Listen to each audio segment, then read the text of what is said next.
Economic impact of international education in Canada over 2022 শিরোনামে গত সপ্তাহে কানাডা সরকারের এক প্রতিবেদন প্রকাশিত হয়।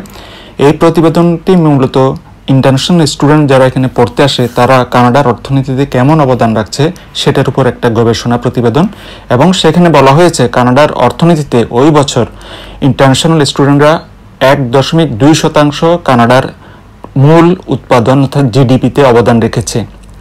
ওই প্রতিবেদন বলা হয়েছে যে প্রায় 37.3 বিলিয়ন ডলার খরচ করেছে ইন্টারন্যাশনাল স্টুডেন্টরা, সেটা টিউশন, অ্যাকোমোডেশন এবং অন্যান্য এতসঙ্গ খরচ টোটাল যেটা মিলিয়ে 37 বিলিয়নের উপরে।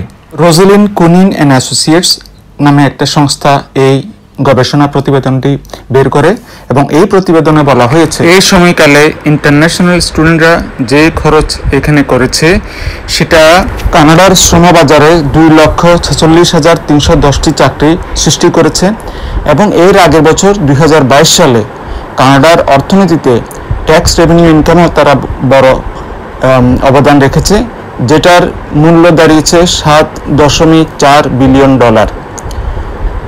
এই রিপোর্টে বলা হয়েছে যে কানাডার যে শুধুমাত্র দীর্ঘমেয়াদী যারা পড়াশোনা করতে আসে এখানে লং টার্ম স্টুডেন্ট যারা স্কুল, কলেজ এবং ইউনিভার্সিটি, সেটার পাশাপাশি যারা শর্ট কোর্সে আসে এখানে 1 বছরের বা 2 বছরের ডিপ্লোমা বা সার্টিফিকেট কোর্স, তারাও এই টোটাল অর্থনীতিতে একটা বিরাট অবদান রেখেছে। এবং এই রিপোর্টে বলা হয়েছে international students plays an important role in the globalization of the Canadian economy, allowing it to thrive in a fast changing and competitive environment. এই রিপোর্টে একটা পরিসংখ্যান দেখানো হয়েছে যে কোন সময়ে মূলত ইন্টারন্যাশনাল স্টুডেন্টরা এখানে বেশি পড়াশোনা করতে আসছে, সেটা হচ্ছে 2016 থেকে 2022-এর মধ্যে, এবং 61% এই সময়কালে ইন্টারন্যাশনাল স্টুডেন্টরা বেশি আসছে। 2016 সালে যেখানে ইন্টারন্যাশনাল স্টুডেন্টদের সংখ্যা ছিল কানাডায় 5,23,971 জন, সেটা 2022 সালে গিয়ে দাঁড়িয়েছে 8,44,444 জন। 2022 সালে মূলত সর্বাধিক ইন্টারন্যাশনাল স্টুডেন্টদের এখানে দেখা গেছে কানাডায়, এবং সেই সংখ্যাটা একটু আগে বললাম আপনাদের। তবে 2021 এবং 2020-এ কিন্তু এই চিত্রটা ছিল ভিন্ন রকম। ওই সময়টাতে আপনারা জানেন যে কোভিড-19 প্যান্ডেমিক ছিল কানাডা সহ সর্বত্র, এবং সেই কারণে ইন্টারন্যাশনাল স্টুডেন্টদের সংখ্যা এখানে কমে গিয়েছিল। বাড়তি ইন্টারন্যাশনাল স্টুডেন্টদের কারণে কানাডার অর্থনীতিতে কিছুটা চাপ পড়েছিল, বিশেষত হাউজিং মার্কেটে। কানাডার অন্টারিও, টরন্টো সহ বিভিন্ন এলাকায় বাড়ি ভাড়া যেমন বেড়ে গিয়েছিল, বাড়ির সংকটও তৈরি হয়েছিল, এটা সত্য। তবে অর্থনীতিতে এই ইন্টারন্যাশনাল স্টুডেন্টরা একটা বিরাট অবদান রেখেছে, এবং সেটা এখনকার অ্যানালাইসিসে বেরিয়ে আসছে। এবং যে অ্যানালাইসিসে বলা হচ্ছে 2016 এবং 2022-এর মধ্যে একটা টার্নিং পয়েন্ট ছিল কানাডার অর্থনীতিতে, এবং তাদের রেভিনিউ ইনকামও অনেক বেড়ে গিয়েছিল, যে কারণে কানাডা সরকার মোটেও অখুশি নয় এই ইন্টারন্যাশনাল স্টুডেন্টদের চাপের কারণে। যদিও বিভিন্ন ধরনের প্রাদেশিক সরকারগুলো বিভিন্ন ধরনের সমস্যার কথা বলছে, তবে কেন্দ্রীয় সরকার এটাকে খুব একটা নেগেটিভলি দেখছে না। যে কারণ হচ্ছে একটাই, তাদের পজিটিভ রেভিনিউ ইনকাম, তাদের রাজস্ব আয় অনেক বেড়ে গেছে।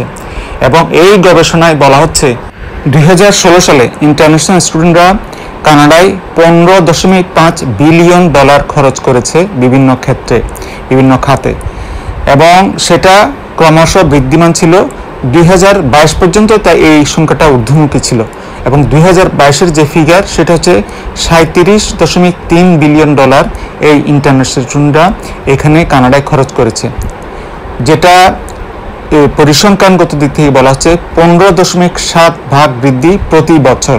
এটা একটা রিমার্কেবল স্পেন্ডিং যে ছাত্ররা এখানে খরচ করেছে, অর্থাৎ খরচ করা মানে এখানকার কানাডা অর্থনীতি একটা পজিটিভ ইম্প্যাক্ট হওয়া। রিপোর্টে আরও দেখা যাচ্ছে যে এখানে যে 8,44,444 জন যে ইন্টারন্যাশনাল স্টুডেন্টরা 2022 সালে এসেছিল, তোর মধ্যে অধিকাংশই এখানকার লং টার্ম স্টুডেন্টস, যার সংখ্যা হচ্ছে 7,69,515 জন। শুধু তাই না, যে 2016 সাল থেকে 2022 এই সময় যেমন ঊর্ধ্বমুখী ছিল ইন্টারন্যাশনাল স্টুডেন্টদের আসার হার এখানে, সেই ধারাটা ছিল আসলে 2008 থেকে, যেমন 2008, 2010, 2014, 2015 এই সময়কালেও গবেষণা হয়েছে এবং সেখানে দিয়েছিল কনসিস্টেন্টলি এখানে স্টুডেন্টরা বেশি পরিমাণে আসছে। ইন্টারন্যাশনাল স্টুডেন্টরা কানাডায় যে আপনার খরচ করছে এবং যে হিসাবটা দেখালাম সেটা সর্বত্র এক না, সবচেয়ে বেশি হয়েছে আসলে অন্টারিও প্রভিন্সে। বিভিন্ন কারণে, বিভিন্ন সুযোগ সুবিধার কারণে ইন্টারন্যাশনাল স্টুডেন্টরা এখানে পড়তে আসে বেশি। অর্ধেকেরও বেশি আসছে 2022 সালে, 51%, 4,32,272 জন। এবং এরপরে আছে ব্রিটিশ কলম্বিয়ার স্থান, সেখানে এসছে 1,86,886 জন 2022 সালে, যেটা মোট ইন্টারন্যাশনাল স্টুডেন্টের 22%। এরপর আছে অন্যান্য province, Quebec, Alberta, Manitoba, Nova Scotia, Saskatchewan, New Brunswick, Newfoundland and Labrador, Prince Edward Island, Yukon, Northwest Territories এবং নুনাভাট। তবে শেষের দুইটা প্রভিন্সে খুবই কম গেছে ছাত্র, যেহেতু ওখানে ঠান্ডা বেশি। তারপর ওখানে কিছু স্টুডেন্ট পড়তে গেছে 2022 সালে। সবচেয়ে বেশি এসছে ইন্ডিয়া থেকে সবচেয়ে বেশি এসছে 2022 সালে 3,19,130 জন, যেটা 2021 সালের তুলনায় অর্থাৎ এক বছরের মধ্যে প্রায় 47 ভাগ বেশি এসছে। অনেক ছাত্র এসছে ইন্ডিয়া থেকে এই সময়ে। এরপরে আছে ফিলিপিন্সের অবস্থান, ফিলিপিন্স থেকে এসছে 32,455 জন। তবে এটা এক রেকর্ড সংখ্যক বৃদ্ধি পেয়েছে এক বছরের মধ্যে। 2021 থেকে 2022-এর মধ্যে ফিলিপিন্স থেকে আসছে প্রায় 112% বেশি ছাত্র, অর্থাৎ এক বছরের মধ্যে প্রচুর ছাত্র এসছে এখানে। কানাডা সরকারের অর্থনীতিতে ইন্টারন্যাশনাল স্টুডেন্টরা যে অবদান রেখেছে এবং রেখে যাচ্ছে সেটা খুবই প্রশংসনীয়, এবং এটা কানাডার সরকারও স্বীকার করছে এবং গবেষণায় বেরিয়ে আসছে। কানাডার ট্যুরিজম বা পর্যটন শিল্পে লাখ লাখ ডলার খরচ করেও যেখানে মানুষ আনতে পারছে না এবং মানুষ আসতে চাচ্ছে না পরিবেশগত বিভিন্ন আবহাওয়ার কারণে, সেখানে ইন্টারন্যাশনাল স্টুডেন্টরা সেই তাদের টার্গেটটা অনেকটা পুষিয়ে দিচ্ছে। প্রিয় বন্ধুরা, আজ এ পর্যন্ত। সবাই ভালো থাকবেন, সুস্থ থাকবেন।